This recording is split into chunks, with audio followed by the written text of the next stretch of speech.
Do we want to wrap up for the 2025? I don't know, but should we do a video? Should we do a video of directors wrap up of 2025? Well, it'd be interesting to hear what Acoris has to say about this year. Load of bollocks.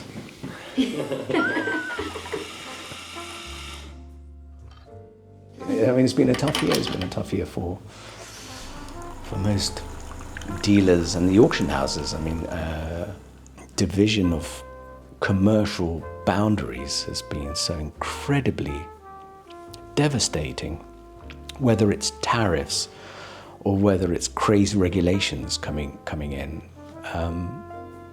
has all somehow stifled free trade. So the money hasn't gone anywhere. It's just people are more cautious, far more considerate of safeguarding themselves and their purse, and making informed decisions, which is great because it means they take more time to savor what I call the journey, and for them to make a decision which is based on on facts and not just them throwing themselves into the frenzy. I think the clever money is clearly back. More and more works are selling again. We've suddenly seen a flurry, especially in the last few months as we get ready to close out the year, in auction prices hitting records. So I think that's very indicative that the clever money is back. They've realized that the correction has completed, and if anything, now we're beginning to see the shoots of growth again. I hope we don't see a feeding frenzy, because as we saw in 21, 22, feeding frenzies are then immediately followed by corrections, and we don't want to see that, especially so soon after what has been a correction of 2023, 24 and much of 2025. So I think artworks going in and out of free ports, from Singapore to Geneva and Delaware and God knows where else, continues, but with much less pace. I think a lot of artwork is being bought and sold for the right reasons again, and I think that's what we're going to see in 2026, which is marvelous.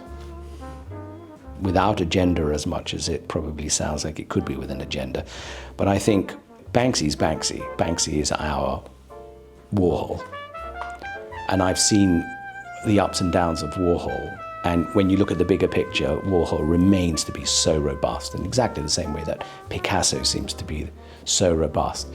Pop art, I think, is going to be very big. And if you expand the boundaries a little bit of pop art, which includes artists like David Hockney, so I think from Hockney to Herring and from Liechtenstein to Warhol, I think we're going to see a very, very good growth. You want to be in the wonderful, privileged position, which is that you buy something because you love it. If the market turns, if you've bought wisely, you have this core belief that it will turn back again. But in the meantime, you're still enjoying it. You're not fretting and you're not panicking, and more importantly, it's not bringing you disappointment when you look at it up on your wall every day of the week. You still love it as much as the day you bought it.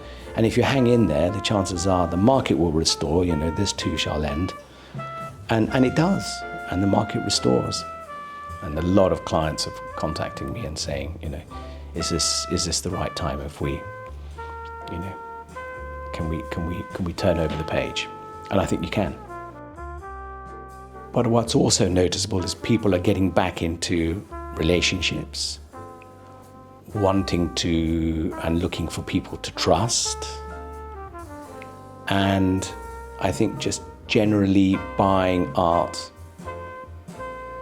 because they love what they're considering to buy and put back up on their walls again.